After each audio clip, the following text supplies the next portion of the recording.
어젯밤에 법정 스님과 최인호 작가가 서로 만나 이야기를 나눈 산방 대담집 꽃잎이 떨어져도 꽃은 지지 않네라는 책을 읽었습니다.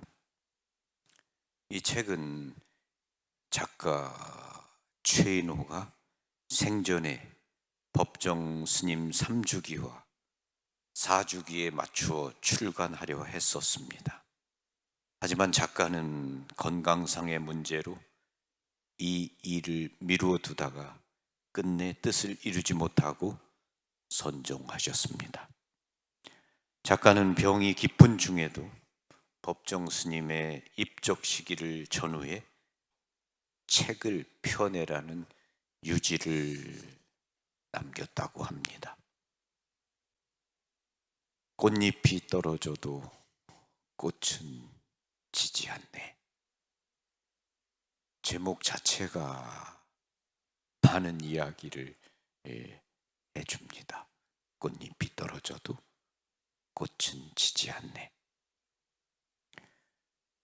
책 가운데 최인호 작가와 법정 스님이 나눈 이야기를 여러분과 함께 나누고 싶습니다. 최인호 작가가 먼저 이야기합니다.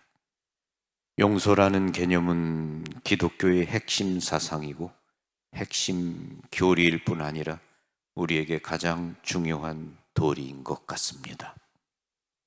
저도 실제로 아이들을 키울 때 상처를 참 많이 줬지요.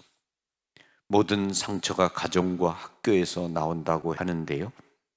부모건 교사건 남에게 잘못했다고 느낄 때는 용서를 구해야 한다고 생각합니다. 제 아들에게 정식으로 그때 그런 일이 있었는데 내가 정말 잘못한 일이었다라고 용서를 구한 적이 있지요. 사소한 일인 것 같지만 그렇게 용서를 구하니 엄청난 화해를 이루게 되더군요. 우리나라의 비극은 용서를 구하지 않는 데 있다고 봅니다. 죄와 벌을 보면 살인을 한 라스콜리니코프에게 소냐가 광장에 나가서 대지에 입을 맞추고 살인을 했음을 고백하라고 말합니다. 이런 식으로 자신의 잘못을 용기 있게 다른 사람들에게 속죄할 때 비로소 성숙한 사람이 될 수 있는 것이지요. 스님, 우리나라 국민 중 기독교 신자, 불교 신자를 합하면 6천만 명이랍니다. 우리나라 인구보다 많대요. 세계적인 종교 왕국이란 말이 사실이죠. 전 세계에서 불교나 기독교, 가톨릭이 이렇게 부흥하는 나라가 없거든요. 물론 외국처럼 극심한 종교 갈등이나 전쟁은 아직 없습니다만 종교 왕국이라는 우리나라는 정말 비종교적인 것 같습니다. 종교적이라면 우리나라가 이럴 수가 없겠죠. 거기에 대해 한 말씀 해주시지요. 스님은 기독교에 대해서도 관심이 많으신데요. 법정 스님의 말입니다. 나 자신도 반성하는 일입니다만 불교도가 되었건 가톨릭 교도가 되었건 그 밖에 다른 종교의 교도가 되었건 가르침의 참뜻을 알아야 하는데 흔히 그 뜻을 왜곡하곤 하거든요. 지금 이 자리에 예수님이 계신다면, 부처님이 계신다면 어떻게 처신하셨을까 하고 미루어 생각해 보면 보편적인 해답이 나옵니다.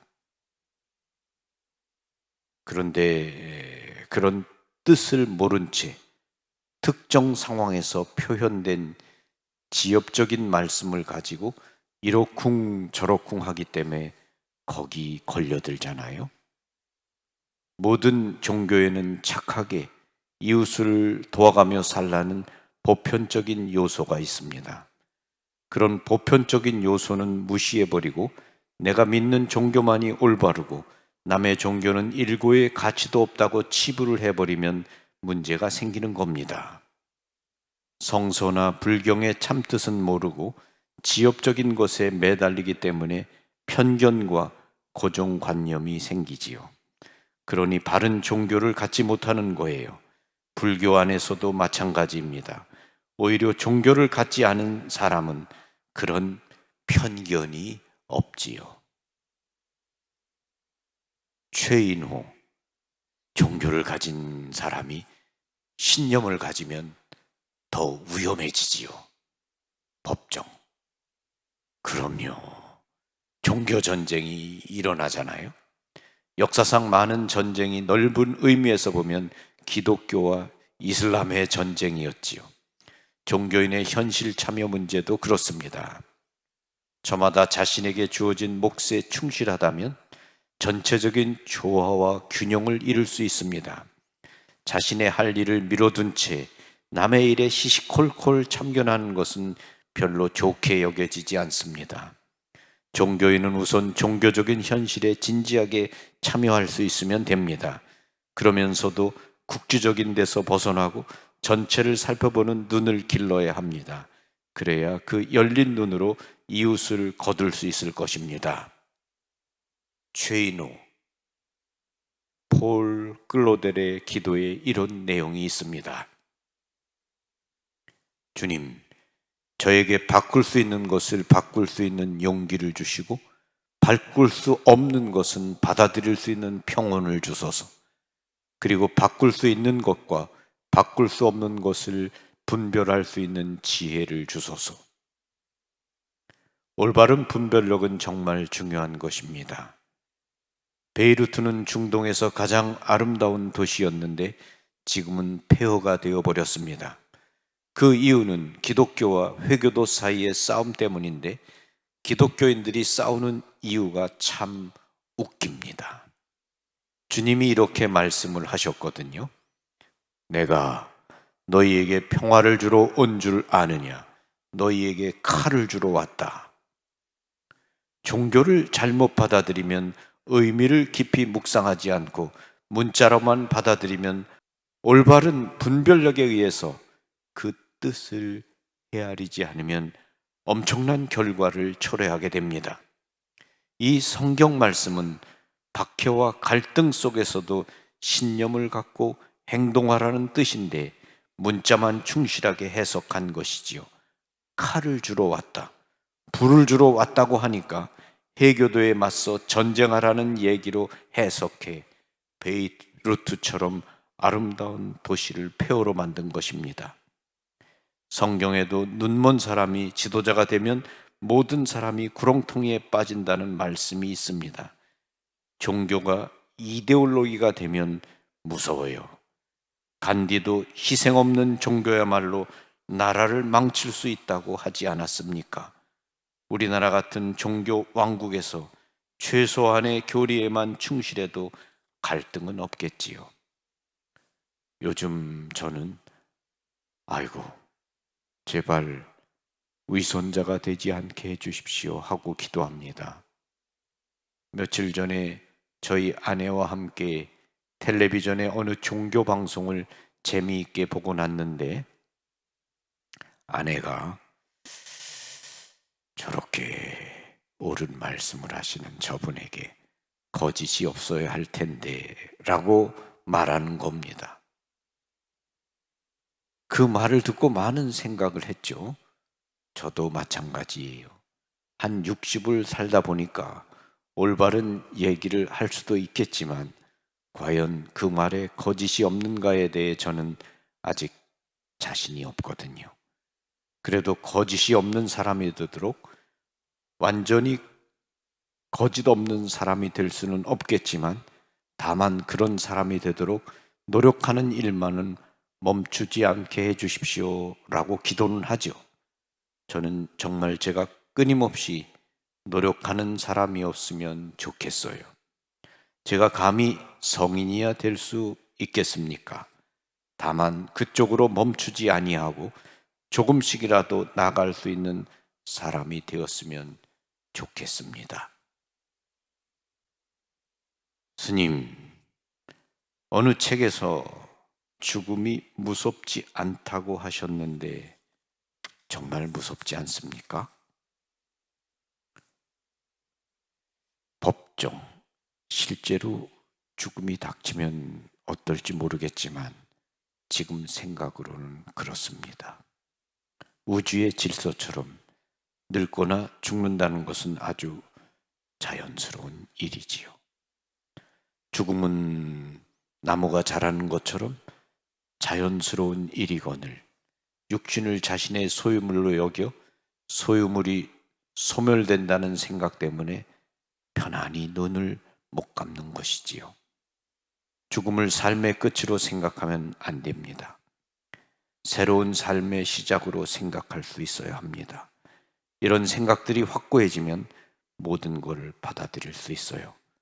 거부하려 들면 갈등이 생기고 불편이 생기고 다툼이 생기는데 겸허하게 받아들이면 편안해집니다. 최인호, 적극적으로 받아들이는 것이 중요하겠지요. 법정, 죽음을 받아들이면 사람의 기량이 폭이 훨씬 커집니다. 사물을 보는 눈도 훨씬 깊어집니다. 표면을 통해서 심층까지 들여다볼 수 있게 되는 것이지요. 이 세상에 영원한 것이 어디 있겠습니까? 사람도 살 만큼 살았으면 그만 물러나야지요. 사람이 만약 200년, 300년씩 산다고 가정해 보세요. 얼마나 끔찍한 일입니까? 나무는 해가 묵을수록 기품이 있고 늠름해지지만 동물인 사람은 나이가 들수록 세월의 풍상에 씻겨 추해집니다. 죽음이란 조금도 두려워할 것 없는 지극히 자연스러운 일이에요. 대신 내가 지금 이 순간순간을 얼마나 나답게 살고 있는지가 우리의 과제이지요. 현재 주어진 시간과 에너지를 어떻게 쓰고 있느냐, 또 이것이 이웃에게 어떤 영향을 미치고 있느냐를 늘 생각해야 합니다. 죽음 앞에서 두려워한다면 지금까지의 삶에 소홀했던 것입니다. 죽음은 누구나 겸허히 받아들여야 할 자연스러운 생명 현상입니다. 최인호, 우리 육신의 나이는 있지만 영혼의 나이야 영원 아니겠습니까? 시작도 없고 끝도 없겠지요. 하지만 스님, 저는 죽음이 두렵습니다. 두렵기 때문에 죽음이 아닐까요? 오죽하면 키에르케고르는 우리는 태어난 순간부터 병을 앓는다. 그것이 죽음에 이르는 병이다라고 했겠습니까? 죽음이란 누구도 피해갈 수 없는 병이지요. 어디서와 어디로 가는지 모르는 인생이지만 죽음이 있기 때문에 인생이 의미 있어지는 것 같습니다. 모든 철학과 삶이 사고, 행동, 그 밑에는 죽음에 대한 공포가 있어요. 죽음이 무엇인지 알 수 없기 때문에 생기는 공포이겠지요. 죽음은 피할 수도 없고 상상할 수도 없는 것인데 저는 오히려 죽음으로써 인생이 완성된다고 봅니다. 저도 가끔 죽음을 생각해요. 특히 생각이 몹시 예민해지는 새벽에 죽음을 생각하면 굉장히 절실하게 다가와요. 소설에서는 제가 주인공을 참 많이 죽였는데 지금까지 제 죽음은 별로 생각해 본 적이 없었지요. 고통스러우니까요. 침묵의 수도로 유명한 트라피스트 수도원에서도 한 가지 말은 허용된다고 합니다. 메멘토 모리, 죽음을 기억하자는 말이지요. 수도자들이 서로 만나면 형제여, 우리가 죽음을 기억합시다라고 말한답니다. 얼핏 들으면 삶을 얘기해야 하는데 왜 밤낮 죽음을 기억하자는 얘기를 하는지 재수가 없다고 생각할 수도 있지요. 그렇게 우리는 죽음에 대해 별로 생각하지 않고 준비도 안 하는데, 그런 상태에서의 죽음은 느닷없는 피살과 같아요. 죽음에 대해 깊이 생각하면 할수록 우리의 인생은 깊어진다고 봅니다. 현대인들은 죽음을 불길한 것으로 여기면서 즉흥적이고 찰나적이며 현실적인 것에만 가치를 두고 있지요. 죽음을 잠시 저쪽에다 방치해 놓고 마치 없는 것처럼 생각을 안 하고 있으니까 어느 날 갑자기 죽음의 문제가 내 앞에 닥쳐왔을 때 당황하고 마치 피살당하는 것처럼 죽게 되지요. 물론 죽음이 나의 문제로 다가올 때는 두렵고 고통스럽기만 합니다. 그럼에도 불구하고 죽음이 나에게 왔을 때 통곡하고 분노할 것인가, 아니면 두려움에 떨 것인가, 죽음에 대해 좀 더 자주 깊이 생각하려고 합니다.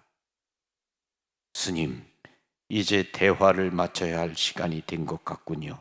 오늘 참 좋으신 말씀 감사합니다. 나도 모처럼 최 선생을 만나 부담 없이 허심탄회한 얘기 많이 나눴습니다. 고맙습니다. 매화차도 향기롭고 풍경 소리도 좋고 스님 말씀 들으니 정말 좋습니다. 감사합니다. 법정 스님과 작가 최인호가 생전에 나눴던 이야기들이 담긴 꽃잎이 떨어져도 꽃은 지지 않네 라는 책을 잠이 오지 않는 어젯밤에 읽으면서 이런저런 생각을 했습니다. 예수님께서 오늘 성전을 정화하십니다. 그리고 깨끗이 하시는데, 이런 좋은 말씀들, 책을 보는 것이, 공부를 하는 것이 우리 마음의 성전 뜰 안을 깨끗이 닦는 게 아닌가 싶었습니다. 그래서 여러분들에게 이 책에 나오는 글을 읽어드렸습니다. 여러분의 속뜰을, 뜰악을 깨끗이 하시는 그런 분들이 되시기를 바랍니다. 아멘. 감사합니다. 평화를 빕니다.